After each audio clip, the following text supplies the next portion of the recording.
আসসালামু আলাইকুম। হ্যালো বন্ধুরা, সবাই কেমন আছো? আজকে একটা গুরুত্বপূর্ণ বিষয় নিয়ে কথা বলবো, যেটা আমাদের মানব শরীরের জন্য খুবই গুরুত্বপূর্ণ। সেটা হচ্ছে ঘুম। আমরা সবাই জানি মানব শরীরের জন্য ঘুম হচ্ছে খুবই একটি প্রয়োজনীয় বিষয়। তোমরা জানো কি ঘুম হচ্ছে মানব জীবনের জন্য একটা প্রাকৃতিক চিকিৎসা ব্যবস্থা? এটার একটা বৈজ্ঞানিক ব্যাখ্যা রয়েছে। সেটি হলো, ঘুমের সময় মস্তিষ্কের ভিতরে কাজ করে লিম্ফ্যাটিক সিস্টেম।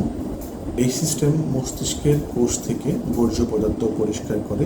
ঠিক এইভাবে আমাদের মস্তিষ্ক সতেজ হয় এবং স্মৃতিশক্তি উন্নত হয়। এছাড়া ঘুমের সময় শরীরে নিঃসরিত গ্রোথ হরমোন, যা কোষকে মেরামত করে, পেশির পুনর্গঠন করে এবং ত্বককে সুস্থ রাখে। তোমরা জানো কি ঘুম যদি কম হয় তাহলে কি কি সমস্যা হতে পারে মানব শরীরে?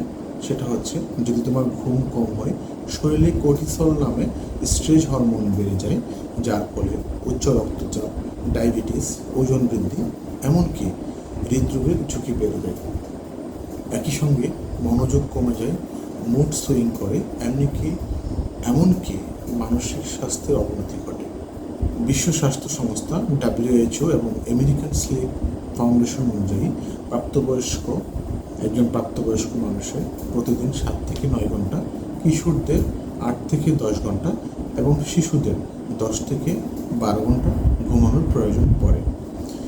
এছাড়াও রাতে নির্দিষ্ট সময়ে ঘুমানো এবং সকালে একই সময়ে ঘুম থেকে উঠলে শরীরের সার্কাডিয়ান রিদম ঠিক থাকে, যা আমাদের হরমোনের ভারসাম্য রক্ষা করে।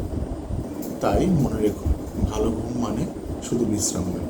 ভালো ঘুম মানে হচ্ছে সঠিক সময়ে ঘুমাতে হবে, সঠিক সময়ে ঘুম থেকে উঠতে হবে।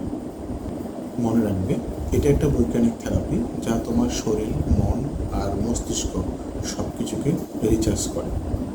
সুতরাং রাতে সঠিক সময়ে মোবাইলের স্ক্রল করাটা বন্ধ করতে হবে, আলো নিভিয়ে দিতে হবে এবং শরীরকে তার পর্যাপ্ত ঘুমটা দিতে হবে। ধন্যবাদ। ভালো থাকবেন। সবার সুস্থ জীবন কামনা করছি।